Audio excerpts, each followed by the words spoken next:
नमस्कार मित्रों, आइए आज हम लोग बात करते हैं हिंदी में शोध के लिए साहित्यिक अनुसंधान या शोध प्रारूप सिनॉप्सिस कैसे बनाएं, शोध की रूपरेखा कैसे निर्मित करें। इस बीच बहुत सारे शोधार्थियों ने, लिटरेचर के रिसर्च स्कॉलर्स मेरे पास फ़ोन किए। किसी ने कहा रिसर्च मेथडोलॉजी पर एक व्याख्यान सर दे दीजिए, किसी ने सिनॉप्सिस लिखने का कुछ तरीका बताने के लिए अनुरोध किया। कुछ अनुसंधानकर्ताओं ने कहा रिसर्च प्रपोजल बनाने का कुछ टिप्स बताइए। पीएचडी के लिए सिनॉप्सिस तैयार करें, शोध के रूपरेखा तैयार कर लें, एक यह कला है। मैंने सोचा कि अलग अलग सबसे बात करके समझाना तो संभव नहीं है, ऊपर से यह कोरोना का समय है, मिलना भी संभव नहीं है। अतः मैंने शोध प्रारूप बनाने के लिए महत्वपूर्ण बिंदुओं, पद्धतियों को लेकर यह एक संक्षिप्त व्याख्यान सिनॉप्सिस के लिए तैयार किया है।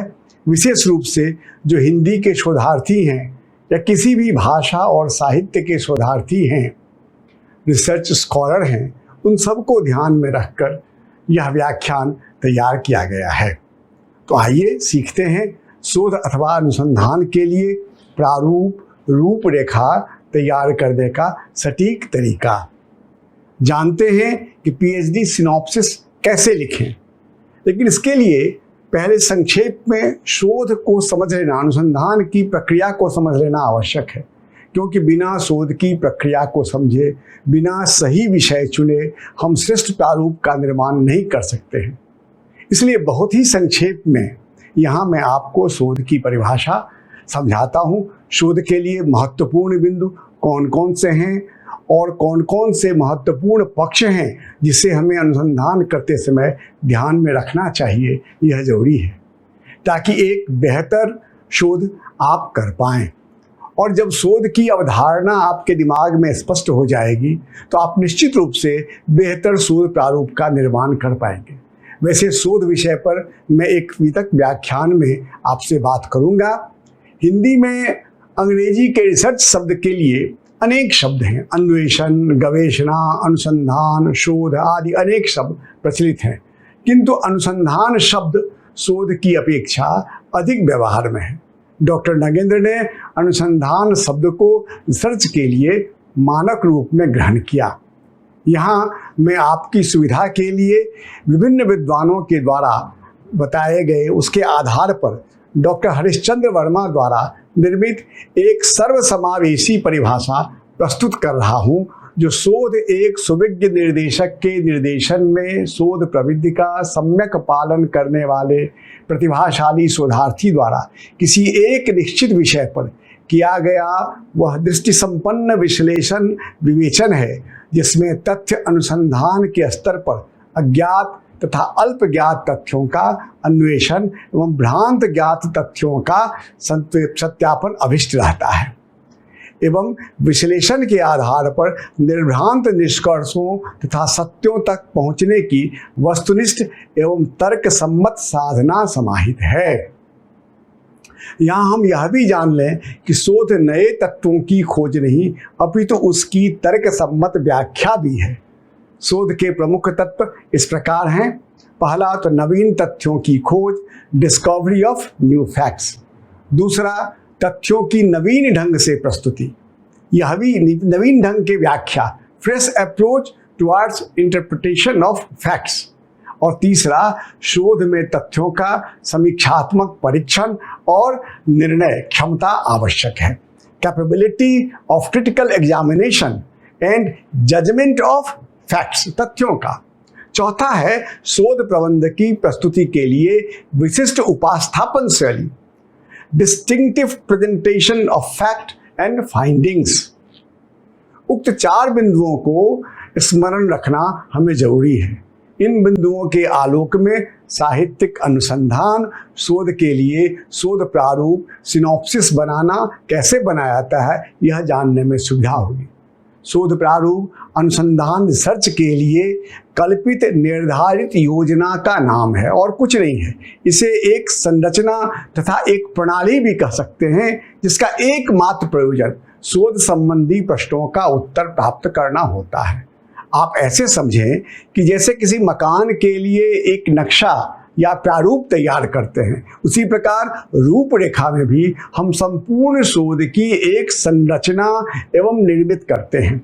रूपरेखा शोध विषय की तथ्यात्मक एवं तर्क संगत प्रतिपादन का वह सुनिश्चित विचारित योजना सूत्र है जिसके अनुसरण से समूचा शोध प्रबंध सुव्यवस्थित एवं प्रबंधात्मक रूप में प्रस्तुत किया जा सकता है। यह तो हम जान ही चुके हैं कि रूपरेखा शब्द अंग्रेजी के सिनॉप्सिस के पर्याय के रूप में प्रयुक्त होता है। पहले यह जानते हैं कि रूपरेखा है क्या। यह शोध प्रबंध की एक मूलभूत बुनियादी वैचारिक सामग्री है जिसके आधार पर समूचे शोध प्रबंध का सर्वांगीण विकास होता है। रूपरेखा प्रबंध की रूपरेखा तथा विषय प्रतिपादन के युक्ति संगत विकास को ध्यान में रखकर बनाया जाता है, जिसमें समूचे शोध प्रक्रिया का वैचारिक ढांचा शामिल होता है। पहले मैंने आपसे कहा है, शोध प्रारूप किसी भी शोध प्रबंध के लिए शोध विषय की समग्र संभावनाओं को ध्यान में रखकर समूचे शोध प्रबंध का ताना बाना प्रस्तुत करती है। यह शोध विषय की प्रमुख विचार सूत्रों को वर्गीकृत एवं क्रमबद्ध रूप में लघु आकार में समेटे रहती है। एक प्रकार से संपूर्ण विषय के विस्तार का स्वरूप अपने सभी आयामों के साथ इसमें समाहित रहता है। इसलिए अनुसंधान एक दृष्टि संपन्न अनुशासित कार्य है। शोध प्रबंध लेखन एक नियंत्रित योजनाबद्ध कार्य है तो रूपरेखा तैयार करना दृष्टि संपन्न आधारभूत योजना सूत्र है। यह शोधकर्ता को दिशा और दृष्टि प्रदान करती है। शोध विषय की रूपरेखा किस प्रकार की होगी, वह शोधार्थी के लिए दिशा प्रदर्शक होगी या भ्रामक भी होगी, भ्रामक भी हो सकती है। इसका निर्णय स्वयं शोधकर्ता कर सकते हैं। शोध विषय की रूपरेखा की सूक्ष्मता, सर्वांगीणता कितनी व्यवस्थित होगी, यह शोधार्थी की प्रतिभा, अनुभव पर निर्भर करता है, उनके अध्ययन पर भी निर्भर करता है। जिस शोधार्थी की रूपरेखा, शोध विषय की रूपरेखा जितनी सूक्ष्म और सुलझी हुई होगी, उनका शोध प्रबंध उतना ही सफल और महत्वपूर्ण होगा। सामग्री के एकत्रीकरण में वह सहयोग करेगा। शोध प्रारूप तैयार करने से पहले शोध सामग्री का बारीकी से अध्ययन कर लेना आवश्यक होता है। उसके उपरांत सतर्कता पूर्वक सारी संभावनाओं को, आयामों का आकलन कर लेना चाहिए। सामग्री के परीक्षण के उपरांत उसी के आधार पर अध्याय का निर्धारण हम करते हैं। उन अध्यायों के अंतर्गत आने वाले शीर्षकों, उपशीर्षकों का निर्धारण भी करना आवश्यक होता है। कुछ महत्वपूर्ण बिंदु इस संबंध में जानना जरूरी है। पहला तो स्पष्ट और व्यवस्थित रूपरेखा निर्मित करने के लिए यह आवश्यक है कि चयनित विषय का स्वरूप स्पष्ट और असंदिग्ध हो। एकदम स्पष्ट विषय चुनिए। कई बार ऐसा देखा गया है कि शोधार्थी अनुभव के अभाव में ऐसे विषय का चयन कर लेते हैं जिनकी सीमा निर्धारित नहीं होती है, जिसके कारण आवश्यक विस्तार शोध में हो जाता है। कई बार तो शोध पूरा ही नहीं हो पाता है। अतः शोध विषय का क्षेत्र निश्चित और सीमित हो। उस विषय क्षेत्र का मंथन एक बार विषय केंद्रित दृष्टि से होना चाहिए। विषय चयन के संदर्भ में कुछ महत्वपूर्ण सूत्र, तकनीक, टिप्स की जानकारी मैं आपको दूंगा। एक पृथक व्याख्यान में रूपरेखा निर्धारण का एक महत्वपूर्ण तत्व होता है उपलब्ध सामग्री। यह सामग्री प्रायः 3 प्रकार के होते हैं। पहला तो शोध क्षेत्र की मूल सामग्री जिसके आधार पर आप शोध करते हैं। दूसरा, मूल सामग्री से संबंधित सहयोगी शोध ग्रंथ, समालोचना ग्रंथ आदि। तीसरा होता है शोध के संबंध में सैद्धांतिक अथवा शास्त्रीय ग्रंथ। और चौथा, शोध से संबंधित अन्यान्य सामग्री। यह हम पुनः समझ रहे हैं कि किसी भी शोध प्रबंध की रूपरेखा समूचे शोध प्रबंध के अंतर और बाह्य तथ्यों का समन्वित एवं संश्लिष्ट रूप होता है। रूपरेखा के निम्नलिखित महत्वपूर्ण घटक होते हैं। पहला तो होता है प्रस्तावना भाग। प्रस्तावना शोध का प्रारंभिक भाग है। प्रस्तावना लिखते समय इन बातों का ध्यान रखना आवश्यक होता है कि विषय चयन की प्रेरणा आपको कहाँ से मिली, उसका भी उल्लेख करना चाहिए।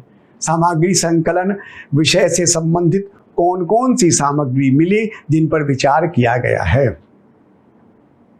विषय वस्तु का विवेचन एवं विषय का महत्व यह भी आवश्यक है। शोध की दृष्टि एवं दिशा, शोध कार्य की परिसीमा क्या है वह भी, और शोध प्रविधि की चर्चा उसमें कीजिए प्रस्तावना में। विषय पर पूर्व में किए गए कार्य का विवेचन, शोध कार्य की प्रासंगिकता और शोध प्रबंध की विशेषताएं। यह हो गया आरंभिक भाग। अब शोध का मध्य भाग देखिए। मध्य भाग होता है विषय का चयन, अध्यायों के निर्धारण, चयनित अध्याय के अनुसार शीर्षक और उपशीर्षक बनाना। इसके तहत तथ्य निरूपण, अध्याय के अनुकूल विषय का सम्यक विश्लेषण, विभिन्न अध्यायों के बीच तारतम्यता, एक सूत्रता, तार्किक विश्लेषण तथा विवेचन करना आवश्यक होता है। सिद्धांत निरूपण के आधार पर हम व्यवहारिक प्रतिपादन अध्याय का कर सकते हैं और इसके बाद आता है उपसंहार या निष्कर्ष। शोध सारांश परिशोध शोध का सार होता है। सभी अध्यायों का सार शोध में निहित केंद्रीय तत्व, संक्षिप्तता, परिशिष्ट में आधार ग्रंथ, संदर्भ ग्रंथ, आलोचनात्मक ग्रंथ, पत्र पत्रिकाएं, शोध पत्रिका, रिपोर्ट, संस्मरण, गजेटियर से यदि आपने कुछ लिया है तो गजेटियर, फिर साक्षात्कार संस्मरण कहीं मिलता है तो वो, शब्दकोश तथा विश्वकोश और इंटरनेट सामग्री। इंटरनेट शोध बहुत ही आवश्यक होता है और उसका उल्लेख आवश्यक होता है, नहीं तो साहित्यिक चोरी मानी जाएगी। अब कुछ महत्वपूर्ण बिंदु पर आपका ध्यान दिलाऊंगा। पहला तो यह कि शोध समस्या को परिभाषित करना आवश्यक है।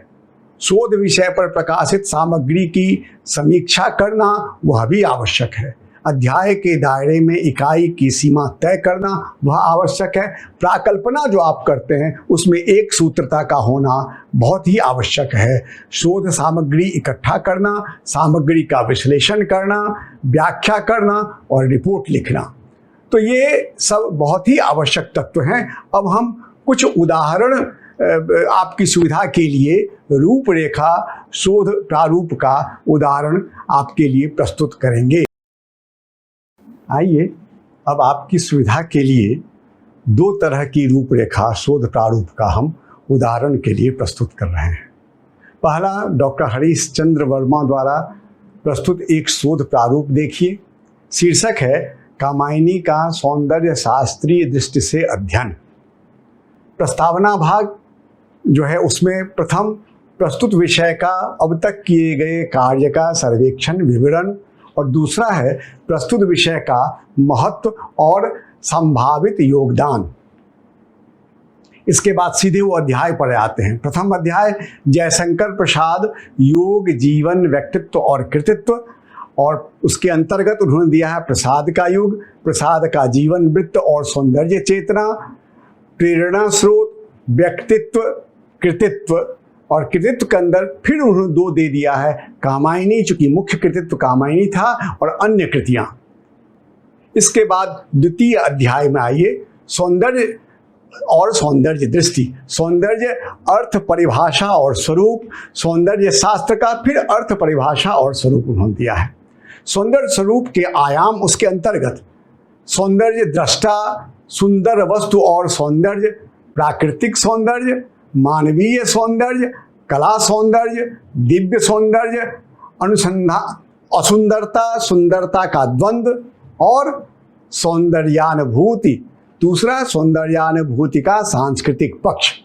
इसके बाद जो है सृजन और संप्रेषण सांस्कृतिक का तृतीय अध्याय आरंभ होता है। तृतीय अध्याय है कामायनी के प्राकृतिक सौंदर्य, प्रसाद का प्राकृतिक पर्यवेक्षण, कामायनी में प्राकृतिक सौंदर्य और विविध रूप, उसके अंतर्गत कामायनी में स्थानीय सौंदर्य, पर्वतीय सौंदर्य, पर्वत स्थलीय सौंदर्य, कामायनी में जलीय सौंदर्य, सागरीय सौंदर्य, सागरेतर सौंदर्य, स्थल सौंदर्य में यह सब दिया है।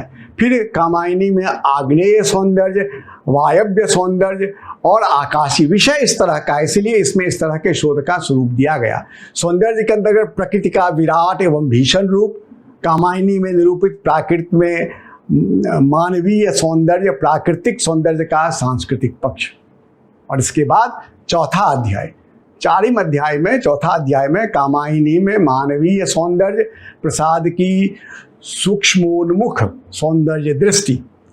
कामायनी में मानवीय सौंदर्य के विविध रूप। अब मानवीय सौंदर्य में दो दे दिया है, पहला नारी का, अब नारी के अंतर्गत उन्होंने आकृति और शील सौंदर्य, फिर पुरुष सौंदर्य के अंदर भी आकृति सौंदर्य और शील सौंदर्य, फिर बाल सौंदर्य की चर्चा की है उन्होंने।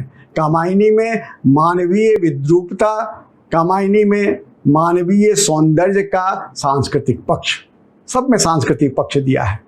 पांचवा अध्याय, कामायनी में कला सौंदर्य प्रसाद की कला दृष्टि। कामायनी में कला सौंदर्य के विविध रूप, ये उसके उप अध्याय हैं। भवन निर्माण कला, मूर्ति कला, चित्रकला, काव्य कला, संगीत कला, ये सारी कलाओं पर अलग अलग उसके अंतर्गत किया है। उपशीर्षक से उपशीर्षक का उपशीर्षक, कामायनी में कला सौंदर्य का सांस्कृतिक पक्ष। अब आइए छठा अध्याय, कामायनी में दिव्य सौंदर्य, आनंदवाद और प्रसाद का दिव्यता दर्शन। तो कामायनी में दिव्य सौंदर्य की विविध रूप, पर्वत का दिव्यीकरण, हिमालय, कैलाश आदि उसका है। बैल का दिव्यीकरण, शिव का वृषभ रूप में, मानव का दिव्यीकरण, नटराज शिव। कामायनी में आसुरी शक्तियां, कामायनी में दिव्य सौंदर्य का सांस्कृतिक पक्ष। इसके बाद सप्तम अध्याय कामायनी का सौंदर्य संप्रेषण शिल्प। तो इसके अंतर्गत कामायनी की सौंदर्य निरूपण शब्दावली, अब रूप निरूपक शब्दावली, इसके उपशीर्षक हो गए रंग निरूपक शब्दावली, ध्वनि निरूपक शब्दावली, गंध निरूपक शब्दावली, रस निरूपक शब्दावली और गति निरूपक शब्दावली। विविध कलाओं से संबंधित शब्दावली, सारे शब्दावली जो उपयोग हुए हैं सबका क्रमबद्ध कर दिया है। कामायनी का सौंदर्य सृजक शिल्प, अलंकृत और बिंब विधान, मानवीकरण, प्रतीक योजना, सौंदर्य के सृजन एवं संप्रेषण का सांस्कृतिक पक्ष, विद्रूप, विषम, कर्कश, दुर्गंधित, नीरस, विकृति आदि के प्रति वितृष्णा और मनोरम, मधुर, सुवासित, सरस, संस्कारित आदि के प्रति आकर्षण और आस्था। उपसंहार इसके बाद है। उपसंहार में उन्होंने कुछ उपशीर्षक नहीं दिया है। परिशिष्ट में संदर्भ ग्रंथ सूची और नामों और विषयों की अनुक्रमणिका। यह तो हो गया एक उदाहरण। अब आइए एक आधुनिक शोध प्रारूप का उदाहरण मैं प्रस्तुत कर रहा हूँ। यह कुछ सरलीकृत, वस्तुतः यह निर्भर करता है अनुसंधान के विषय और उसकी सीमा निर्धारण पर, किस तरह का विषय है। तो यह उदाहरण देखिए। शोध का विषय जो है उसमें शोध प्रारूप, शोध का विषय है स्वामी विवेकानंद के जीवन पर आधारित नरेंद्र कोहली के उपन्यासों में जीवन चरित्र और कल्पनाशीलता। पहला हो गया प्रस्तावना। अब प्रस्तावना के अंतर्गत शोध विषय वस्तु का प्रतिवेदन, शोध प्रविधि, संबंध विषय की उपादेयता, सीमा एवं परिक्षेत्र। अब इसके बाद पहला अध्याय के अंतर्गत हिंदी साहित्य में जीवनीपरक उपन्यासों की परंपरा और विकास। इसके अंतर्गत क में हिंदी उपन्यास का संक्षिप्त स्वरूप, प्रकार और विकास। फिर ख में जीवन निरूपक उपन्यास का विवेचन, जीवनीपरक उपन्यास का, और हिंदी में जीवनीपरक उपन्यासों का सर्वेक्षण। घ में जीवनी और औपन्यासिक कल्पना। ये पहले अध्याय के अंतर्गत यह सब था। दूसरा अध्याय स्वामी विवेकानंद पर आधारित नरेंद्र कोहली के उपन्यासिक कृतियों का परिचय, संपूर्ण उपन्यासों का एक परिचय। तो इसके अंतर्गत स्वामी विवेकानंद के जीवन चरित्र का संक्षिप्त विवेचन। ख में स्वामी विवेकानंद पर आधारित नरेंद्र कोहली के उपन्यासों का सर्वेक्षण। इसके बाद तीसरा अध्याय में भारतीय वाङ्मय पर स्वामी विवेकानंद के व्यक्तित्व एवं दर्शन का प्रभाव। अब स्वामी का वात्सल्य बाल्यकाल और विद्यार्थी जीवन, इसके बाद विश्व धर्म महासभा आदि पर चर्चा उपशीर्षक देने के बाद चतुर्थ अध्याय है न भूतो न भविष्यति में चित्रित विवेकानंद का जीवन चरित्र और कल्पनाशीलता। एक एक पुस्तक लेकर के उसमें इसके अंतर्गत चरित्र, जीवन दृष्ट, वैचारिक स्वरूप और प्रभाव, क्या प्रभाव उसका पड़ रहा है उस पर चर्चा किया गया है। 5वां अध्याय है तोड़ो कारा तोड़ो में चित्रित विवेकानंद का जीवन चरित्र और औपन्यासिक कल्पना। इसके अंतर्गत भी चरित्र, जीवन दृष्टि, वैचारिक स्वरूप और प्रभाव, क ख ग घ। अब आइए 6ठा अध्याय पूत अनोखो जायो में चित्रित विवेकानंद का जीवन चरित्र। अब एवं औपन्यासिक कल्पनाशीलता, रचनाकार का औपन्यासिक कल्पना। तो उपन्यास के में चित्रित विवेकानंद का वास्तविक जीवन, जीवन के घटनाओं की क्रमबद्धता, यह जरूरी था देखना। फिर औपन्यासिक कल्पना का योग, किस तरह क्रम में बिठाया गया है कल्पना के योग से। और इसके बाद आ जाता है उपसंहार एवं शोध निष्कर्ष। उपसंहार के अंतर्गत शोध सारांश, औपन्यासिक कल्पना और जीवनी के तत्व, कोहली जी के कल्पना बोध और विवेचन। इसके बाद परिशिष्ट आधार ग्रंथ, संदर्भ ग्रंथ, सूची, समीक्षात्मक ग्रंथ, पत्र पत्रिकाएं जहां उनसे लिया गया है सामग्री, इंटरनेट और इंटरनेट के स्रोत, विभिन्न स्रोत, यह सब बहुत आवश्यक था। तो इसीलिए आप देखें कि इस प्रकार संपूर्ण जो यह शोध प्रारूप है, सुगठित संपूर्ण शोध प्रारूप है। मूल विषय, फिर उपशीर्षक और उपशीर्षक के अंतर्गत उसके भी उपशीर्षक, यदि जो विचार जिस रूप में व्यक्त करने हैं उसको दिया गया है। तो आइए आज हम लोगों ने शोध प्रारूप बनाने के तकनीक पर विचार किया। फिर हम लोग, मैं किसी नए विषय को लेकर के, शोध प्रविधि आदि विषय को लेकर के आपके सामने आऊँगा। आपको यदि यह पसंद आया, इससे यदि आपको लाभ मिला तो आप अवश्य टिप्पणी करें। और आपके मन में यदि किसी प्रकार की कोई प्रश्न उभरता है, कोई जानकारी आपको चाहिए, तो आप मुझसे एकदम संपर्क कर सकते हैं। बहुत बहुत धन्यवाद और आभार आपका।